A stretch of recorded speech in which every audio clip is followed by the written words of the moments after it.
topic for the day is Bitcoins. Now, why Bitcoins? I see everyone around talk about Bitcoins suddenly. I read a report where the US federal member was also making a comment saying that probably Bitcoin is the next phenomenon like the internet was. India is also hosting an event on Bitcoins on the 14th and the 15th of December. The reason to come up with this video is so that you have a little understanding about Bitcoins before you go ahead and hear or read about the Bitcoin conference on the 14th or 15th of December. Members, like say for example, I was going through a website which I am going to discuss with you, which trades Bitcoin, where one of the investors is Google, is also talking to a lot of banks in India to open a trading platform where people can trade Bitcoins for rupees. Everyone around is talking about Bitcoins because 10 months back I remember reading that one Bitcoin was traded in the market for $13. And believe in me, in 10 months, today, one Bitcoin is trading at close to $900. Now, that's a serious movement in 10 months. From $13 per Bitcoin to $900 per Bitcoin is why everyone is talking about Bitcoins at least since the last 10 months.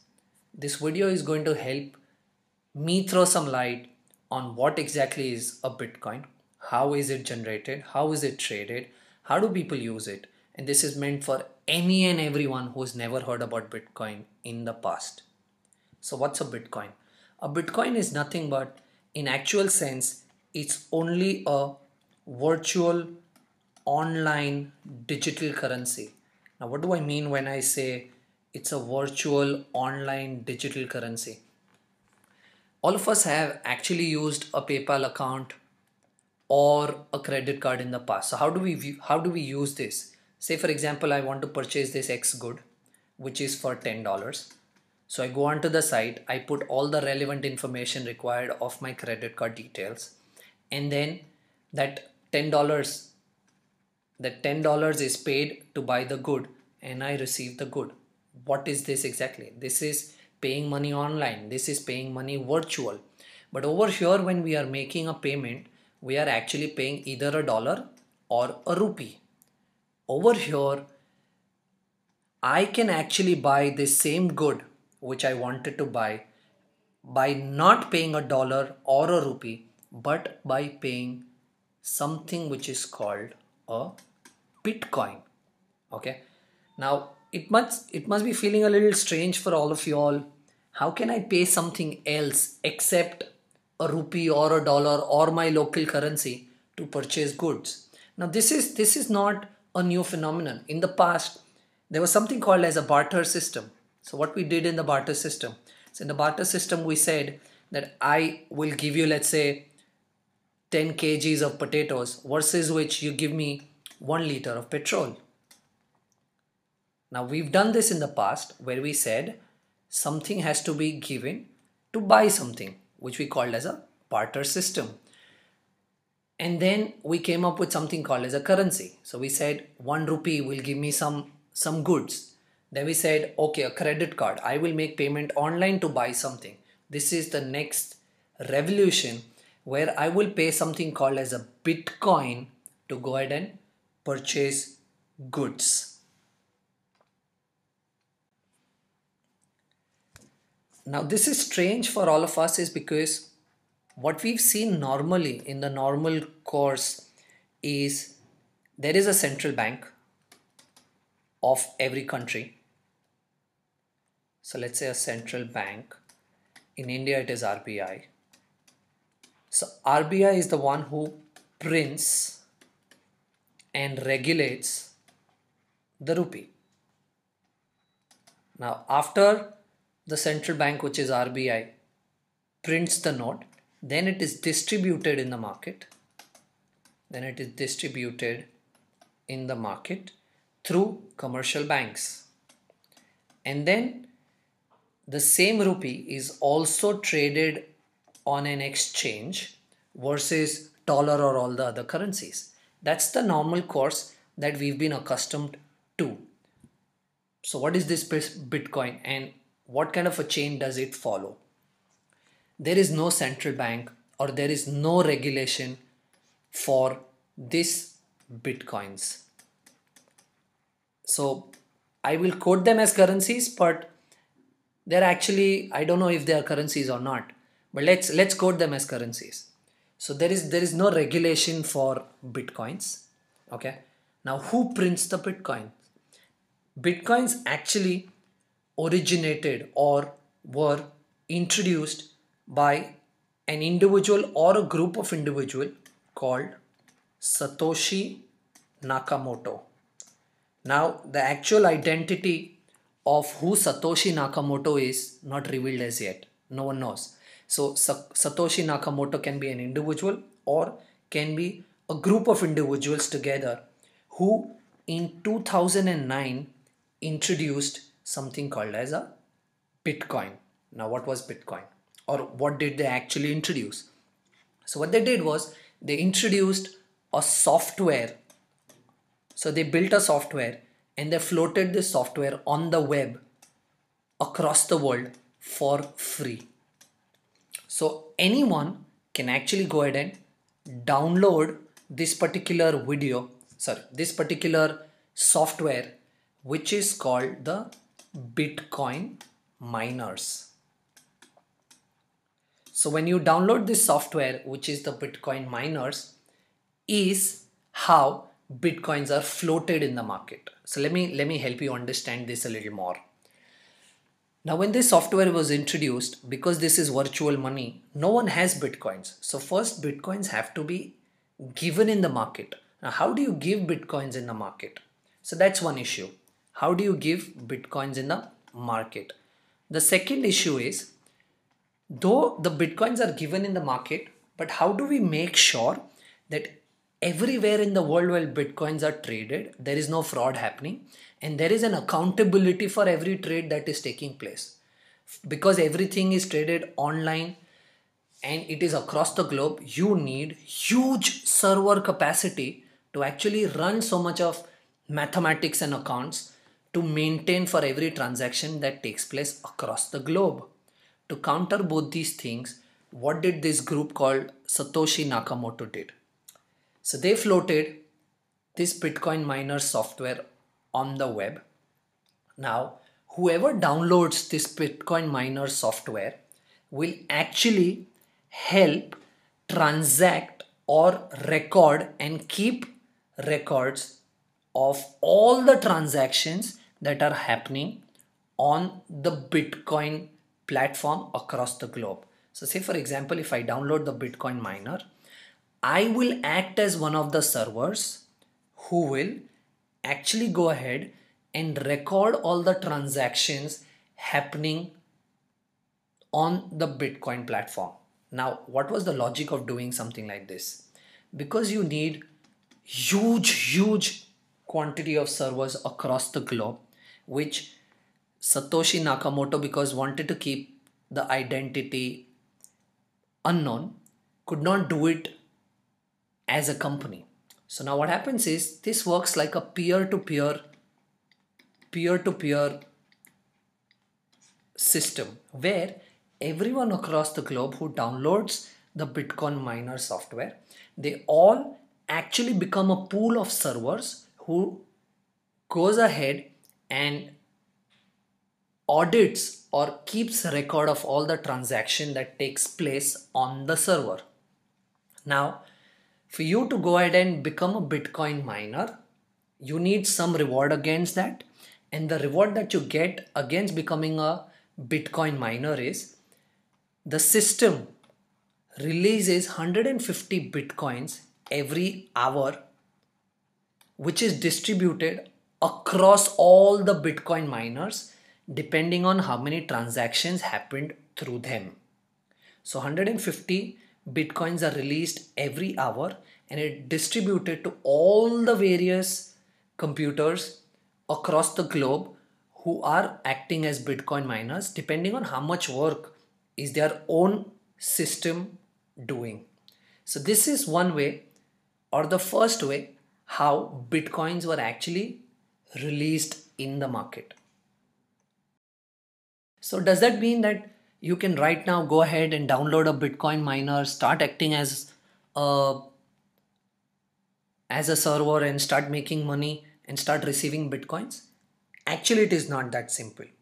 Because for you to become a Bitcoin miner, you need two things. First, you need a hardware or a computer which is really fast. When I say which is really fast, I mean for a Bitcoin server, you need a hardware which can process 5 quintillion mathematics per second. Now, how much is 5 quintillion mathematics per second? We are talking about 150 times more fast than the world's most powerful supercomputer. That's the kind of hardware you require to become a Bitcoin miner. Now, where do I get that hardware? Simple. So you can go onto this website called bitcoinx.com. Here are the links to all the software that you need to download to become a Bitcoin miner. And here you have a link which allows you to download or pre-order or buy a Bitcoin mining hardware, which is for $4680. Now today it may be $4680, but I was reading a report which said that the first 50 hardwares that were made were sold at $275. Now understand, from $275, which was in 2009 when Bitcoins were actually introduced in the market 5 years back, now the same hardware is costing us $4680. That's how expensive it's become because of the popularity of Bitcoins in the last 5 years.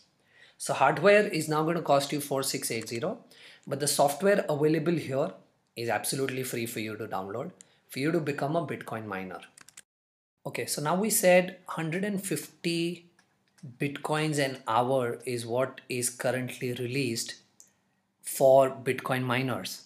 Now what happens is, if perpetually 150 Bitcoins per hour is kept releasing, there'll be an oversupply of Bitcoins in the market, because of which the value of Bitcoins will be very less, or rather over a period of time it is perpetual, there will be no value for Bitcoins in the market. So it cannot be perpetual. So what maximum number of Bitcoins are these guys going to release in the market? They are only going to release 21 million Bitcoins in the market, and it is expected to happen, as per the report I was reading, it is expected to happen till 2140, which means they might tomorrow increase this 150 Bitcoins an hour to 200 Bitcoins an hour, or also decrease it to 100 Bitcoins an hour, depending on how soon do they want to release 21 million Bitcoins in the market. So now what happens is, we understood that the Bitcoins are released in the market through the Bitcoin miners. So in the normal case, we saw there is RBI, the central bank. Over here, it is the Bitcoin miners. Or rather, over here, I would like to refer to the group which is not known in terms of identity. So we said Satoshi Nakamoto. So in the normal case, we have a central bank. Over here, it is Satoshi Nakamoto who's released this. Then we said the second is the channel through which it is distributed. So we said it was distributed through the channel of banks. Over here, it is distributed through something called as the Bitcoin miners. Now, once it is distributed through Bitcoin miners, then the third thing that we understood was it starts trading in the normal case. So what happens in case of Bitcoins? Now let's try and understand. So suppose if I'm a Bitcoin miner and I've received few Bitcoins, first thing is, where do I keep these Bitcoins? So like we have bank accounts, credit card accounts, similarly we can store our Bitcoins in something called as a Bitcoin wallet. Now What's a Bitcoin wallet? Bitcoin wallet is a place where we can store our Bitcoins and also help or use Bitcoins to send it to someone or receive from someone. So a wallet, typically a Bitcoin wallet, helps you store your Bitcoins, or it helps you send your Bitcoins to someone or receive Bitcoins from someone. Now understandably, you understand, because this is money or currency which is stored online, it has to have a user, or rather a username, or and a password like we have in our normal case. But over here the username or password, or rather password is called the key over here. Key over here is something which the system gives us and which is very complicated, and hence it is called a crypto. Okay, so I will show you how it actually looks like so that you understand what a wallet looks like. So this is one wallet that I have downloaded. So now what is my password, or what is my crypto? My crypto is this, which the system gives me. Okay, now suppose if I want to send some Bitcoins to someone, I will put the crypto of the person that I want to send the Bitcoins to over here. Over here I will put the label. Now what's a label? You remember I told you that when you download and start acting as a miner, you actually join a pool of servers across the globe. So you can actually become a pool yourself or join an existing pool. So how does it look like? Okay.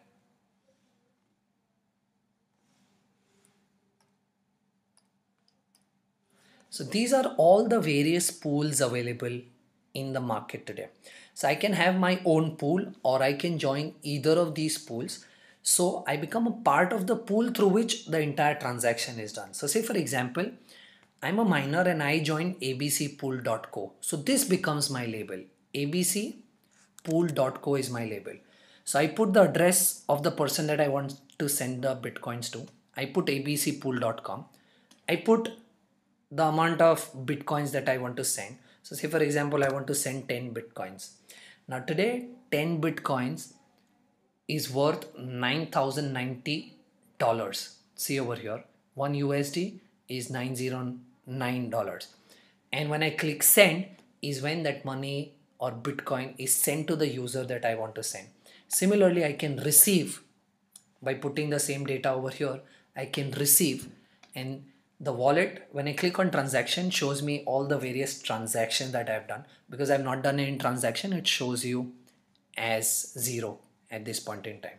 So you can download such a wallet, or you can use an online wallet. So when you go to coinbase.com, which is one of the leading websites for online wallet, okay, just create an account, and then it gives you an option to buy, sell, send, receive, and do a lot of other things with your Bitcoins. So when I click on send money, I will put the address of the person that I want to send Bitcoins to, put the amount, put a message, send, click, the money will be transferred. Now if you note over here, when I'm sending the money over, I'm going to put the address. Which address am I talking about? I'm talking about this address that I showed you. I'm going to put this address. Now no one actually knows who this address typically belongs to, and hence all the transactions over here take place through this address, and people actually will find it very difficult to figure out who is buying and selling the Bitcoins in the market, which can be a positive as well as a negative, both. So we said RBI takes care of the currency. Over here Satoshi Nakamoto released a platform where Bitcoin started getting generated. In the normal case, it is distributed through a bank. Over here we understood it's distributed through the mining software.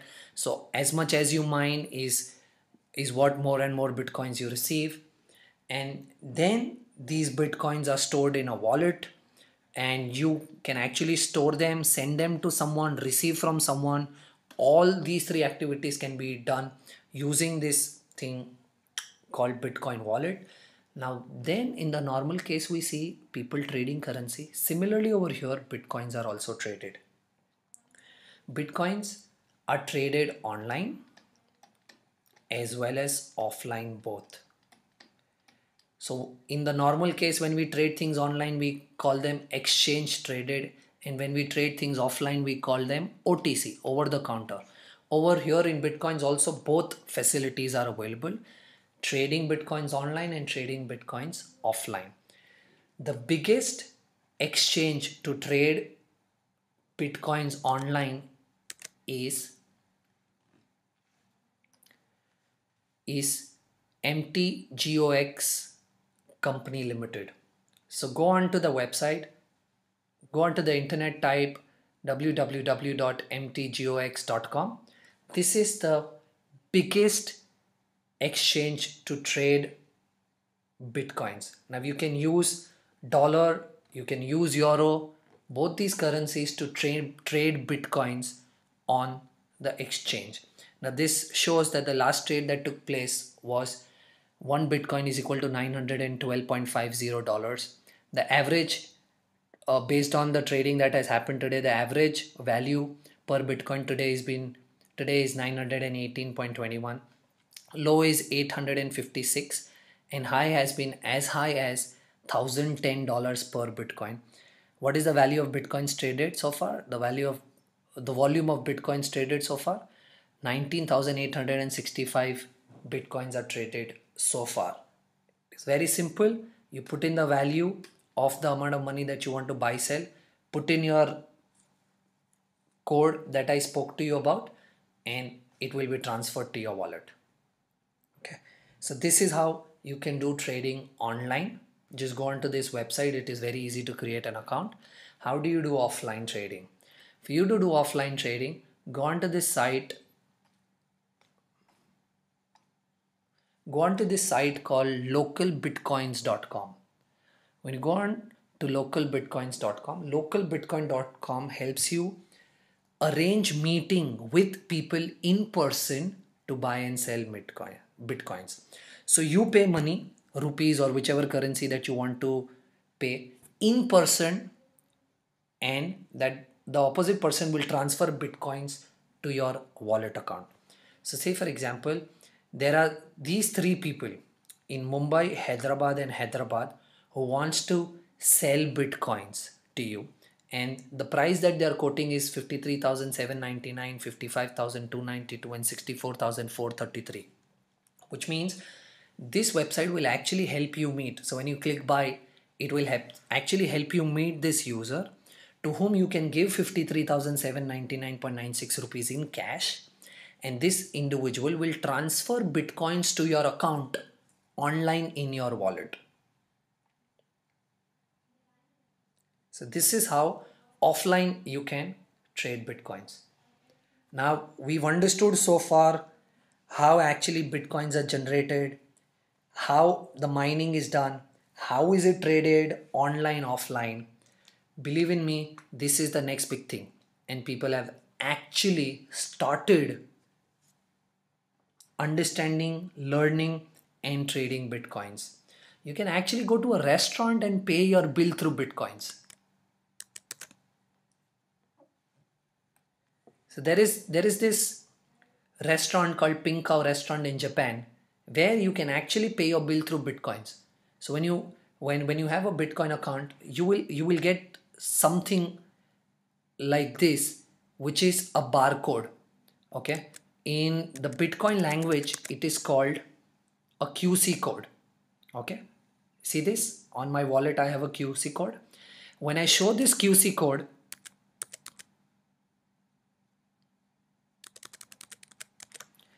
when I show this QC code to the restaurant guy, he will scan the QC code and money will be transferred from my account to his account. In India also, there is a salon in Chandigarh. Based on some small research, whatever I could, there may be a lot of people who accept it, but this one was the most simplest one that I could find on the web. So there is one hair salon in Chandigarh who accepts Bitcoin as payment. And there is also an entrepreneur from Ahmedabad who started allowing you to trade Bitcoins for rupees through a website called buysellbitco.in, and it has a volume of around 1.5 crore rupees every month. So you can go onto this website